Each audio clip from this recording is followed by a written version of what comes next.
Hello and everyone, welcome to Anfield Index, the Daily Red podcast. It's my first time hosting Dave's show anyway, and I'm joined by a very special guest, a very familiar face on Anfield Index. You know who he is. Grizz, how are we, mate? We're all right, Jack. I think we're all right. If you asked me last night, Yeah. maybe the emotions and feelings would have been different. But yeah, we're gonna get into it and get into all things Liverpool and Fulham, I guess. How are you? I'm not too bad, mate. Yeah, I Hmm. concur with what you've just said there, mate. Disappointed.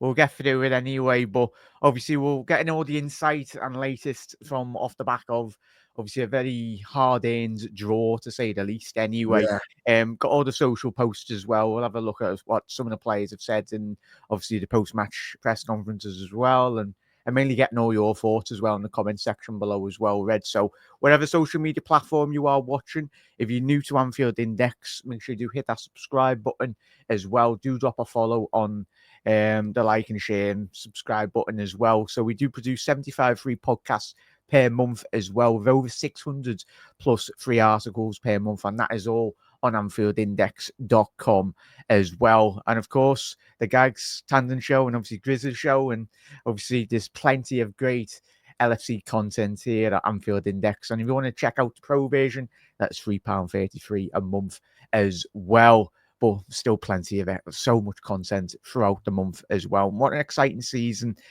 this is expected to be, Grizz. Obviously, Liverpool, I know, obviously, I've been on your show once, I think it was, over the last couple of years as well, mate. And I know your excitement of watching this Liverpool side over the years. Just quickly touching on, obviously, the result last night, mate. It was a game that we were all expecting to come in and very much win, but in terms of the fight from Liverpool, it's very much something that we've seen throughout this season, and the objectives going into this season. It's surprised me in terms of the change of manager, mate. What's your thoughts on obviously the tonight, mate? Yeah, yeah. I mean, look, we've been accustomed to, or we've been reading up on this new manager's style of control and far more calmer demeanor and sort of a move away from the gung ho heavy metal football that was under Jurgen Yeah. Klopp. But the last couple of league games have been pretty much back to Jurgen Klopp, absolute mental stuff. I Yeah. mean, we're on the back of Newcastle 3, Liverpool 3, and Liverpool 2 and Fulham 2. Suddenly, control and patience and Gone out the window. has gone out the window for absolute mentalness. But my overall thinking after yesterday is the level of character and mentality. Now I know that's two boring words. People hate using those words and always refer it back to Brendan Rodgers' era, like character. But you just don't win league titles or No. trophies of any note without having amazing character and personality Yeah. and mentality. And I think through adversity, we've shown in the last two games that in different ways, Yeah. Newcastle, the performance wasn't great, but we got the result. Yesterday, the performance was great, but we still didn't get the result. But adversity through both games, we've come out unbeaten. It's not the greatest result, but I thought it was one of the best performances of the season. Yeah, certainly, mate. We'll get to a couple of the key players as well, mate. But I very much concur, mate. I know chat would as well. If you are watching on the live or if you're watching on the repeat, do let us know what you thought and what Grizz has said and what we've said as well. And certainly the Liverpool players will get through their comments today as well. We'll look in about 20 minutes' time as well, looking into obviously the Southampton game on Wednesday night as well, another cup game. So the games are coming thick and fast, as Grizz just said there. We know the fixture schedule in December and January. Fingers crossed we don't get many injuries, but we're not going to sit here and complain about injuries because we know what we need to do and task in hand, and certainly we've got the quality players to very much do so. Big up the LFC Mads, 5 goals conceded, which is concerning, but yeah, it is, mate. But as good as I said there, it's all part about the learning curve of this squad as well, and learning about Arne Slot in terms of getting the best out of what he can get really with this team. But we've had big injuries at the back as well. But yeah, we're not going to moan, are we? Certainly, like certain other fan bases out there, it's part and parcel. Grizz, in terms of obviously Diogo Jota, the big man, he's been out for a couple of weeks really, certainly. But I think with his social media post off the back of last night's game, obviously I'm here to fight. What does that indicate to you, really, in terms of his thinking? Obviously, he's raring to come back and put in a performance, and he certainly did do that.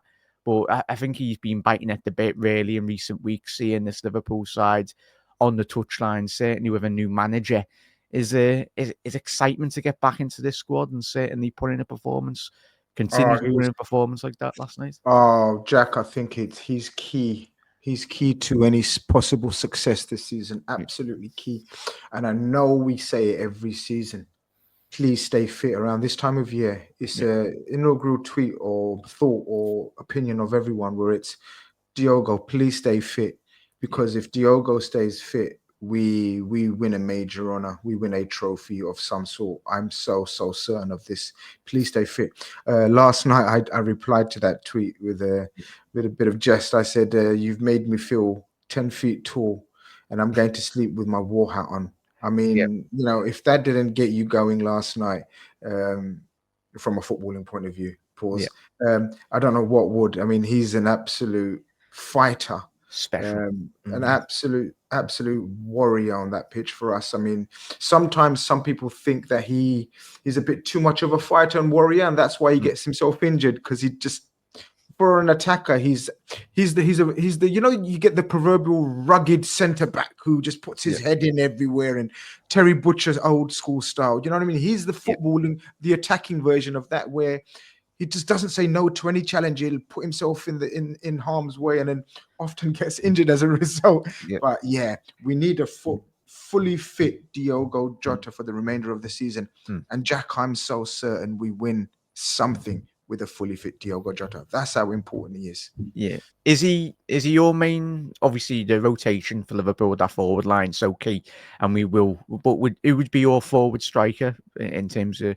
Oh, I don't think it's a debate, Jack. I mean, look, Nunes will have his fans and everything else, and I'm a supporter. I'm not a fan of Nunes. I've never have been, to be honest with you. Even before we signed him, I didn't think he was good.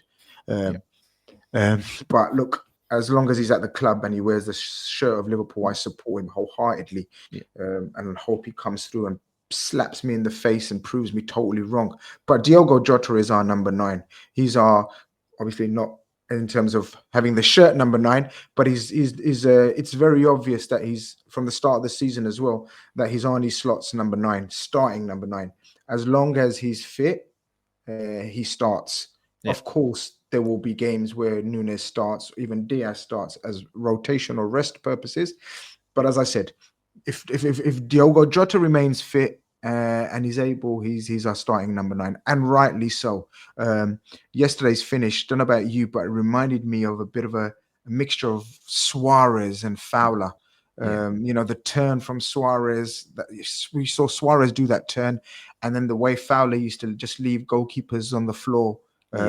With what seemed an innocuous finish, not power, not nothing, just sort of given the eyes. I found it just beautiful to see. I mean, I just think he's deadly when given the chance. Yeah, amazing, mate. Majestic. He's absolutely phenomenal, especially inside the penalty area, mate. We all know he's a fox in the box, whatever adjective you want to describe him. Really, he's so crucial, as you've already alluded to before, mate. He's a very special player. Let us know your thoughts on your excitement to see Jota back in a red shirt, and we know how pivotal he's already been over the space of the last 24 hours as well, and long may it continue as well. Big up there, Mick Moran as well. Big up, lads. Massive thank you for everyone for tuning in as well. You're absolute legends. Panov said, in personal, and now on Jota's back, I think we have to use this carefully and not start him every game, or he's set to lose him again before. Yeah, more or less what Grizz said there, but that's what you want from your strikers. You want them to get involved, really. Gravenberch, mad. Right, we'll get straight on to what Ryan Gravenberch as well. A stellar man of the match performance from Gravenberch. Grizz, I know me and you've done countless videos over the last couple of years as well in terms of speaking about the Liverpool's transfers in the midfield department, really. And it was important because I think that Liverpool were very threadbare in certain seasons, especially going into this new year, especially bringing, over the last 12 months, bringing in McAllister, bringing in Gravenberch as well, bringing in Szoboszlai as well. But I tell you what, this fella under Arne Slot he's gone up levels, really. We knew the type of calibre of player that we were bringing into the football club. What I think, obviously, it is in terms of Gravenberch, he's surprised my expectations this season, mate. But how special and how important can Ryan Gravenberch be in terms of Liverpool's objectives this season, mate? He's the best midfielder in world football right now. How's that for a hot take on a Sunday morning or afternoon, as the case may be in the UK, if you're watching it from the UK? He's the best midfielder in the world right now. And that is a huge statement to make, but I truly believe it. I don't believe there's a midfielder out there that's more adaptable, that's more talented, that's more sort of all-rounded right now. I mean, yesterday he played pretty much 4 roles, Jack. Yeah. He was magnificent in all of them. People normally associate Dutch footballers with total football. You know, the term total football came from Johan Cruyff, the legend of the game. And they spoke about sort of how Dutch players are brought up to play in every single position. They often train as a right back if he's a centre mid, or a centre mid as a striker, or as a defender, as a whatever. You know, the point being is they're trusted to be total footballers. And yesterday, for me, was the best example of a total footballer in every way, shape, and form. Ryan Gravenberch has been a revelation this season. Many raised their eyebrows at the signing of him, but he was a highly motivated player and a talented player. You got to remember, he was in the same sort of spoken of in the same glowing terms as a Tchouameni or a Jude Bellingham a couple of seasons ago. Obviously, he's had a little bit of a setback and moved to Bayern, but he's coming to Liverpool and had a bit of a on and off first season under Klopp, and then Klopp obviously leaves, and then you think to yourself, what do you think happens with Ryan Gravenberch now? Well, he's, as I said, he's for me, he's the number 1 midfielder in world football right now, and yesterday was the epitome of total football when it comes to Ryan Gravenberch, centre back, sweeper. The golden oldies will remember a player called Matthias Sammer from Germany, who played in a similar role for Germany. Was just and Lothar Matthäus even before him, or even Ruud Gullit in his time at Chelsea, where he was picking up the ball from centre back area, moving into midfield as an 8, as a 6, as a 5. He was magnificent, and hats off to him. He deserves this. He stayed patient. At Bayern Munich, didn't kick up a fuss. Not too many media outbursts from him. Moves to Liverpool, wants to come to Liverpool, and wants to make his name and career basically started again. And you know, I'm so chuffed to bits for this fella. He seems like a lovely fella, always smiling, always happy, and long may it continue, Jack. Long may it continue. Long may it continue, mate. Yeah, obviously a couple of those names a bit before my time, mate. But I know a lot.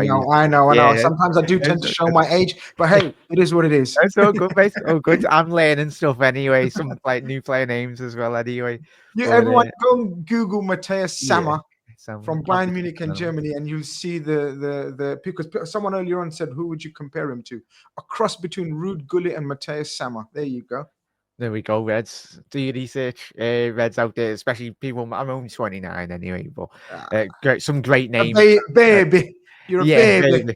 Yeah, certainly can't grow a beard on the side anyway. But Reds, hopefully they don't make me grey and old this season. These Reds anyway, certainly they won't anyway. But Ryan Gravenberch, Reds as well, as already alluded to there. What a player he's been, and hopefully will continue to do so as well. Of course, Dave and the Reds on Anfield Index will do plenty of shows going into obviously a transfer window as well. No Grizz will be as well, so make sure you do head out and support obviously Anfield Index and Grizz's channel as well. You're absolute legends.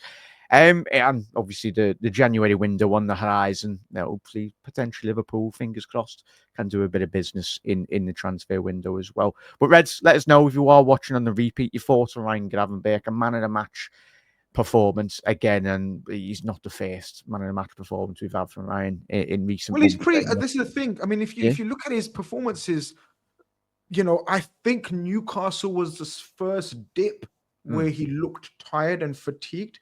Apart from that, Jack, I think a minimum of 7 every single game. Like even games where he hasn't dominated, he's been absolutely efficient. And that's all you can ask from someone in his role. It's a new role he's learning. It's a new way of playing. He's been asked to vary it from game to game, or forget game to game, during a game. He's learning on the job, and he's doing a magnificent job for it. For sure. Look, I know Mohamed Salah gets all the plaudits and the headlines, and Virgil van Dijk, but for me personally, he's player of the season so far. From a Liverpool point of view. Yeah, I'd agree. If I wasn't thinking about Salah as well, spot on, mate. It must be something about Dutch players, but as you allude to there, just from a young age, they are very much adept at playing in tight angles, tight spaces, getting out as well. I just love the little shimmy he does, Gravenberch, in terms of he's a big lad. He's like 6'3", isn't he? But he moves like a Leo Messi on the ball, or a very technical, small player as well. But he's a very phenomenal footballer as well, Reds. So Ryan Gravenberch, and then in terms of obviously another Dutch footballer as well, but in terms of mainly just speaking about the character of not just Cody Gakpo, but there's certainly this Liverpool side as well, Grizz. In terms of Cody Gakpo, obviously in recent weeks and within this season, but mainly we showed the character we have, and certainly I think Liverpool are very blessed to have. I think you alluded to a little bit before as well, the type of characters in terms of whatever does happen in the next couple of seasons with Arne Slot. We know the good core of captains within the squad as well. But in terms of Liverpool's objectives going into this season, Grizz, how important is it in terms of having the type of calibre of player that Cody Gakpo brings, whether it's off the left flank in the central pockets? We've alluded to Jota as well, mate, but I think we're just very blessed to have the right chord and right character, because we've seen so many teams in this Premier League, especially over the last 12 months.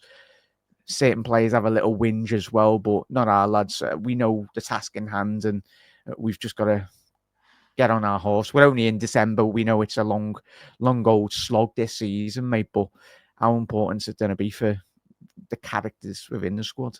Yeah, do you know what? You have to remember that the characters and personalities that you allude to, we lost are Milner, Henderson, Gini Wijnaldum just before that. You're talking absolute legends of the club behind the scenes as well, in terms of team morale, team mentality, keeping the squad discipline and not moaning, keeping the harmony. This guy and leaders, this guy has come in and he's very, very young. I'm sure he's about 22, 23 maybe.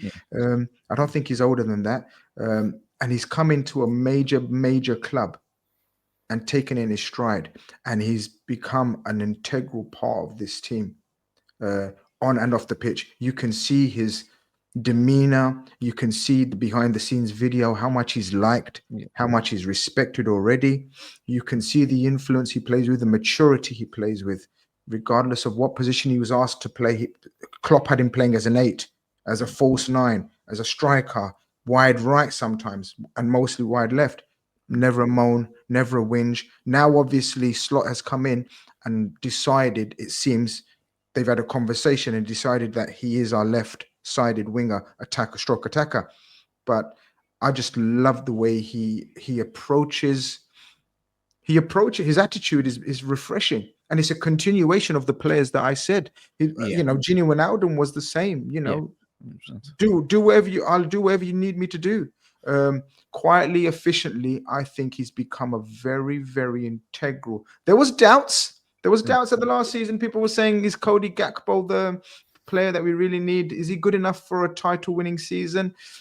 Well, I think we're going to find out very, very soon if he is good enough to be part of a title-winning squad.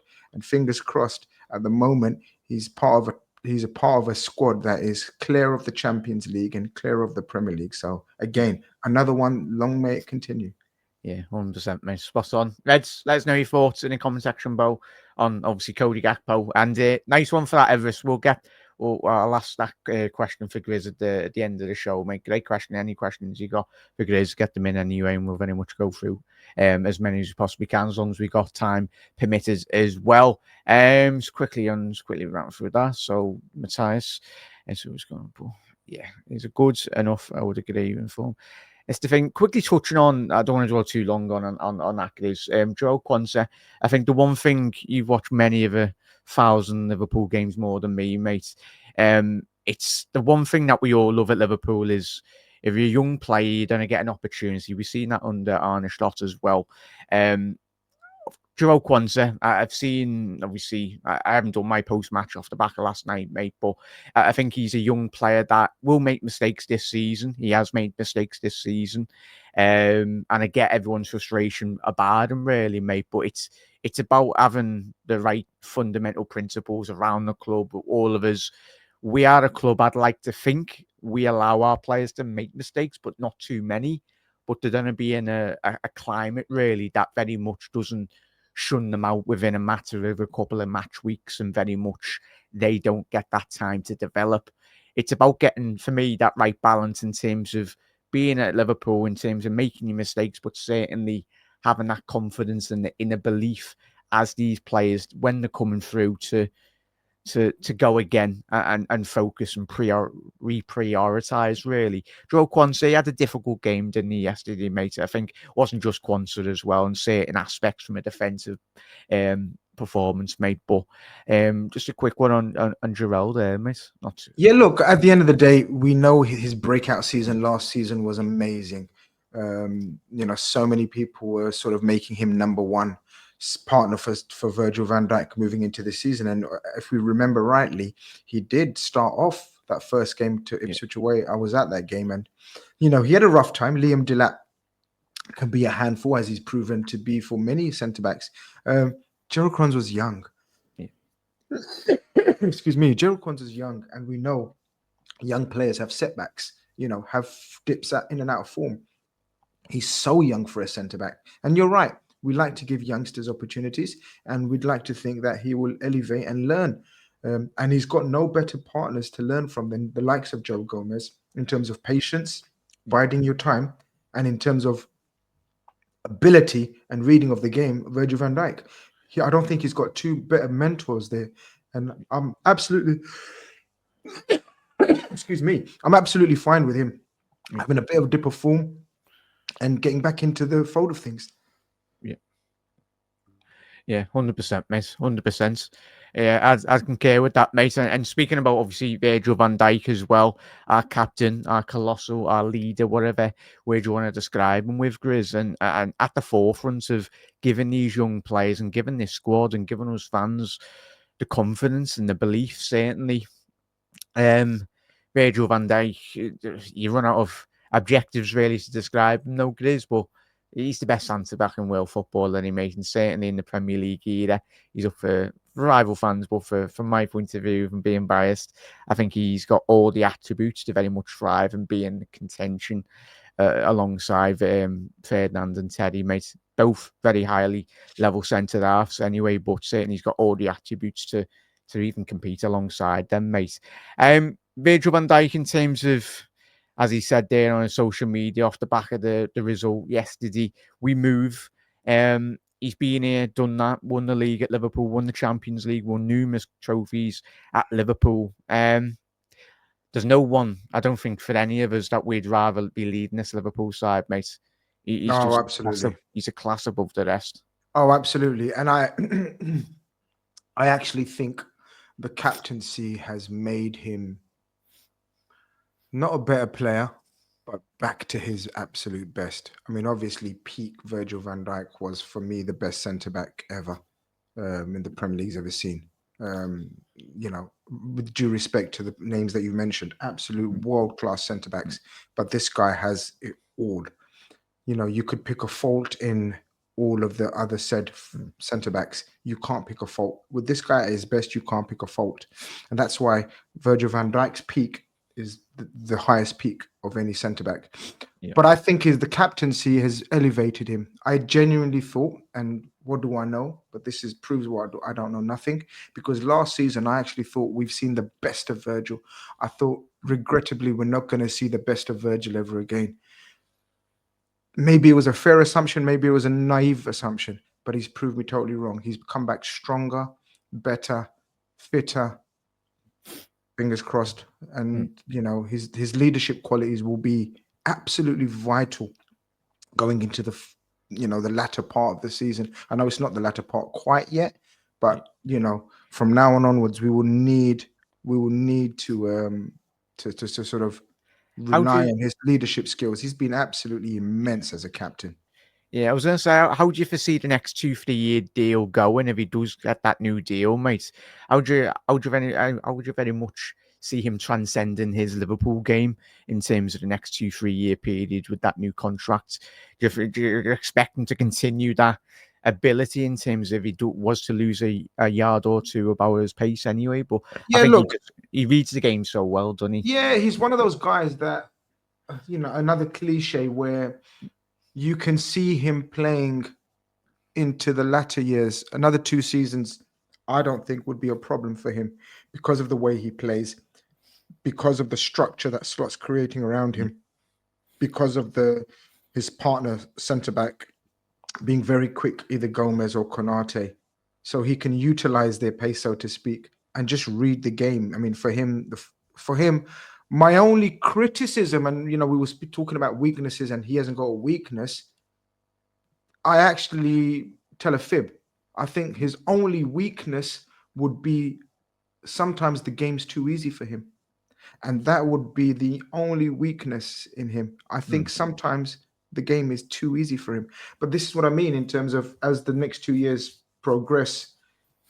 Yes, physically, like we've seen with many, many other players in world football during the years. In the latter years, they do lose their physical side, the pace, the acceleration. But if you're able to read the game like Virgil van Dijk, then it can just only enhance it for another season or two at the very, very least. 100%, mate. Liverpool get that contract signed, sort of well you said, and then we can relax and enjoy the latter stages of Virgil van Dijk's end of his Liverpool career, and hopefully he retires at Liverpool. That's the main thing, and let's get him a couple. Oh, if he adds another title in the Champions League, yeah. I think people that are putting Terry and Ferdinand ahead of him, I think will have a major rethink. And I'm not talking about Liverpool fans. Obviously, Liverpool fans will already think he's one of the best. But I think non-Liverpool fans always bring up trophies and or the lack of major honours. But if he's able to add a league title or a Champions League to his tally, then I think there won't be many neutrals that don't think he's the greatest ever. Yeah, they'll have no other arguments to throw about anyway. No, they won't. Yeah, it's so Reds, let us know your thoughts on Big Virgil anyway. I'll tell you, he's taking us to war this season in the Premier League, and what a leader he is anyway.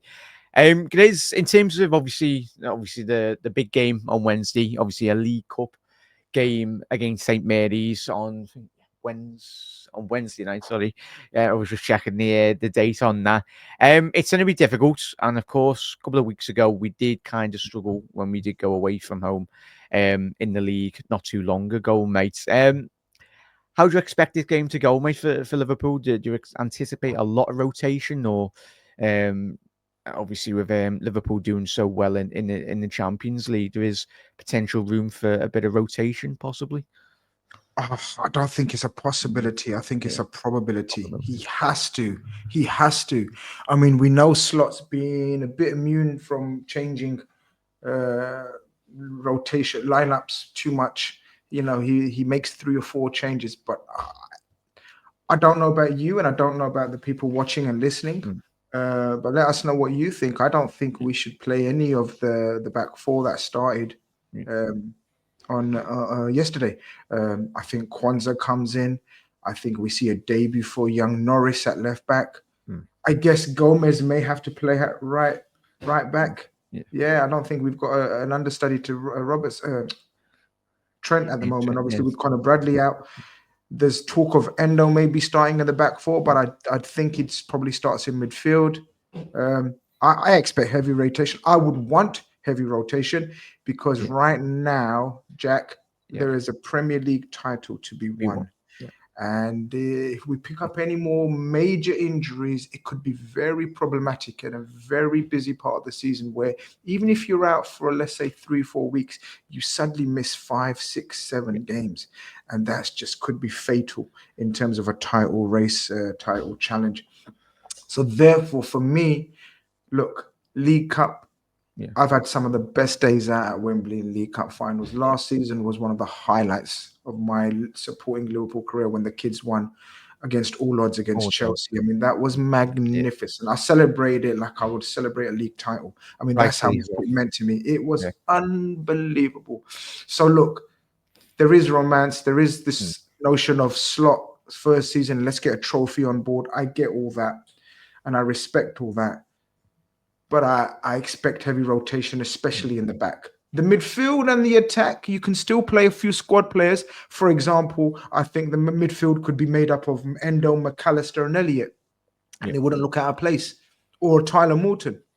You can see Chiesa getting a start. Jota maybe getting a half an hour or first half.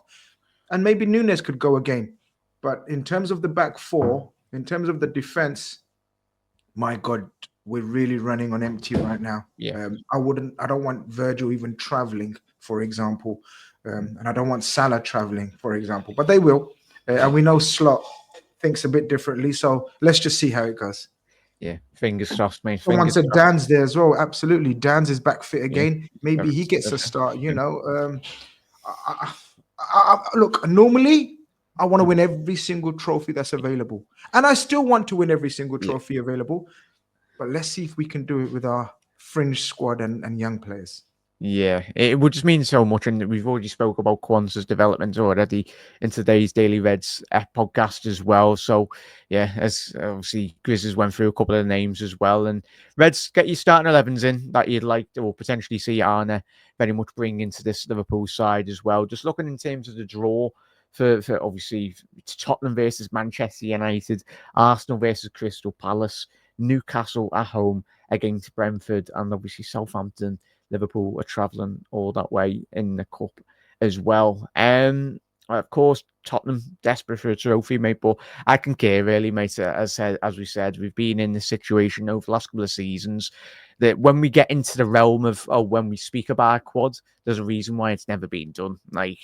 And if there was one squad in the last 20 years that potentially could have done it, was possibly that Jurgen Klopp side. But we know how detrimental it was in terms of our long-term ambition, because we don't want to be running. Look at Manchester City this season, Grizz.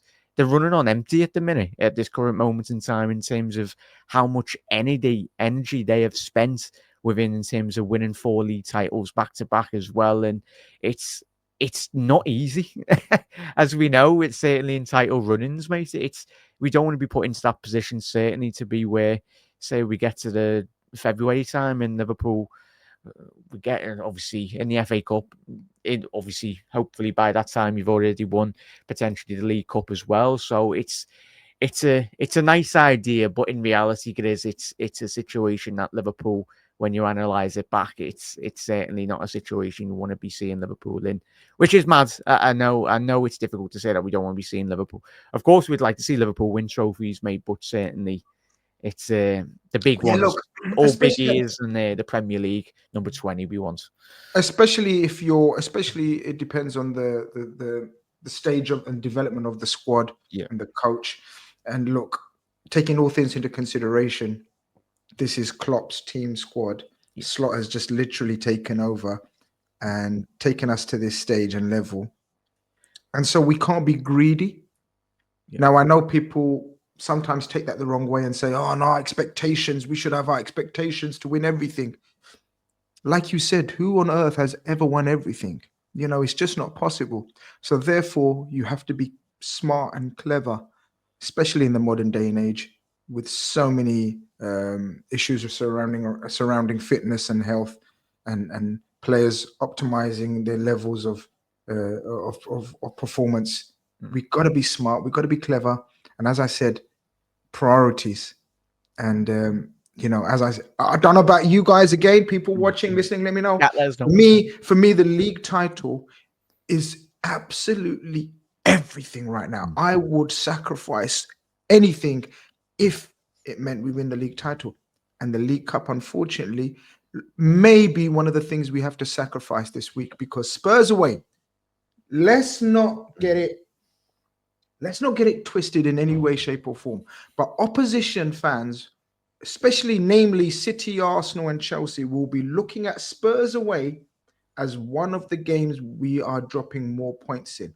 And if we are able to win at Spurs, that will be another very difficult and awkward fixture, despite the woes they're going through. Ignore all that, because we know every team raises their game against Liverpool Football Club. If we manage to tick that off with another 3 points, that will be a massive dagger to the hopes of the rivals. 100%, mate. Chat, keep on getting your comments in as well. Obviously, get your starting 11s in, get your score predictions in for Wednesday's night's game as well. There'll be plenty of content here at Anfield Index as well. So make sure you do put your notification bell on all social media platforms as well. Edwards is going with a 2-2. Big up there, mate. Massive thank you for that. Look at Manchester City now, their defence without Rodri as well. City will be back again, Matthias. We know this. City, for all their quality, yes, they haven't been at the races this season, but we know what they're all about. And certainly Arsenal found out the hard way over the last 2 years as well. Gravenberch has been the magic sparkle for making our defence look good this season. Makes no mistake. We have a good defence, but Gravenberch makes them look even better as well. 100% there, mate.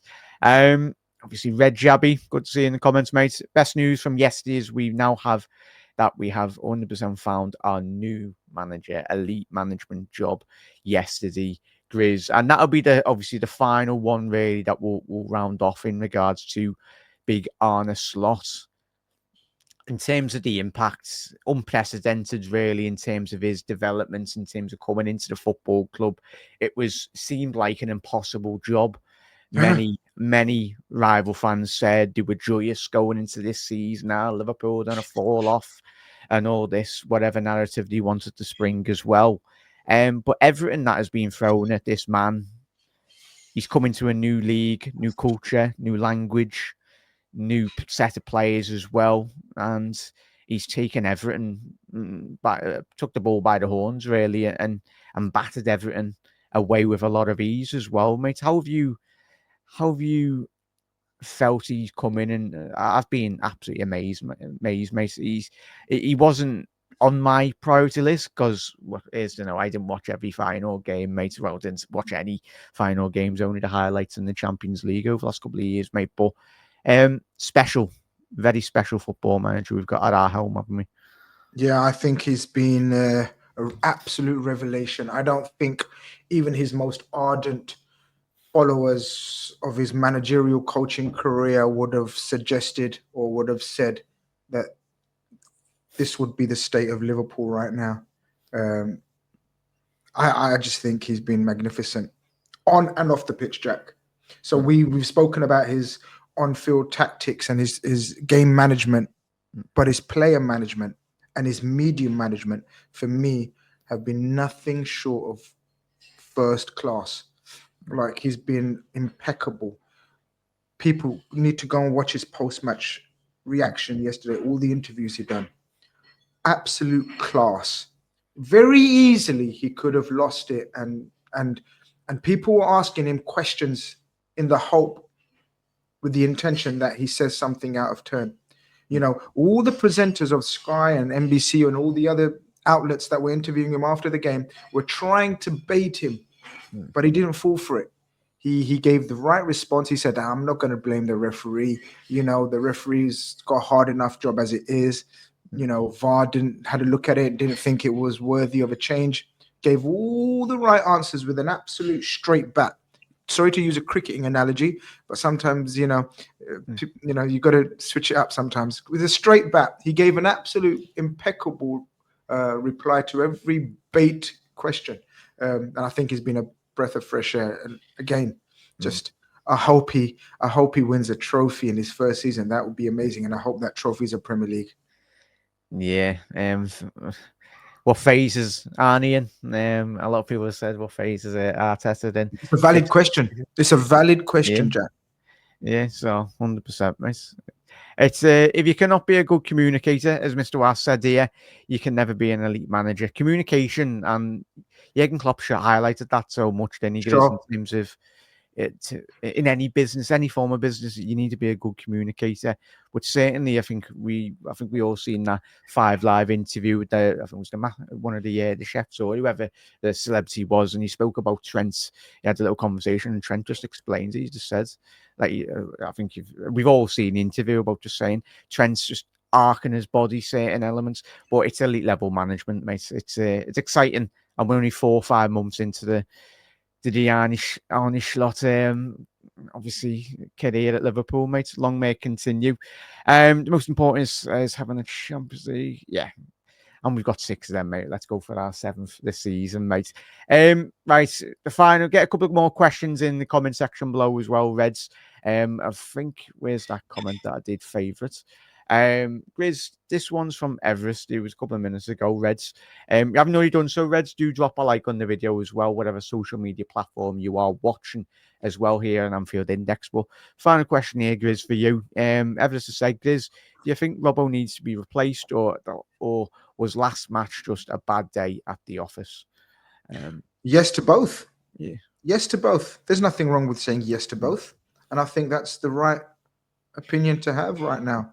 I don't think many Liverpool fans, whether you're Robbo's biggest supporters or you don't rate him, can argue with the fact, or the opinion, I should say, that Robertson should be replaced long term now. When I mean now, in the next 2 windows. Yep. Very unlikely in January. I'd say no in January. Just won't happen. But in the summer, we fully 100% expect another left back to come in. Yep. Now, then what happens is you have a choice between keeping Robertson as your backup or Tsimikas as your backup. Yep. I'd wager my bet that Robertson is kept as the backup left back. And I'd say that makes absolute sense. Experience, invaluable experience. Again, that winning mentality, the right mentality. We know his powers have waned. It's, again, very natural. We know his strengths were rampaging up and down that left wing, and being an able cover for Mane and Diaz and Gakpo now, overlapping, underlapping, and tenacious in the tackle. Very few wingers would get the better of him. But we've seen in the last 12 months maybe that a lot of attackers, not a lot, but a few attackers have got the better of him. And there's no shame in that as you get older and slower.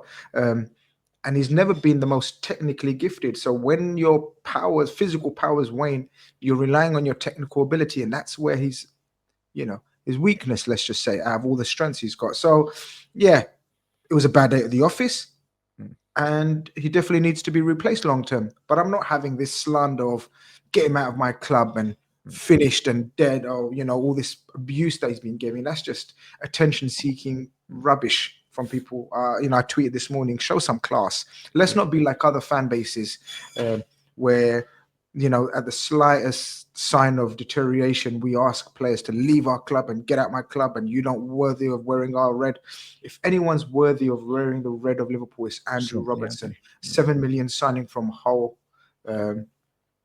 5-6 seasons ago. Oh, that's a free transfer as well with Kev Shoes going the other way. Yeah. So I'm not in the business of slandering our players and abusing our players, but absolutely in the business of, when it's time to replace them, show them the respect they deserve, and let the manager and the recruitment staff replace him adequately.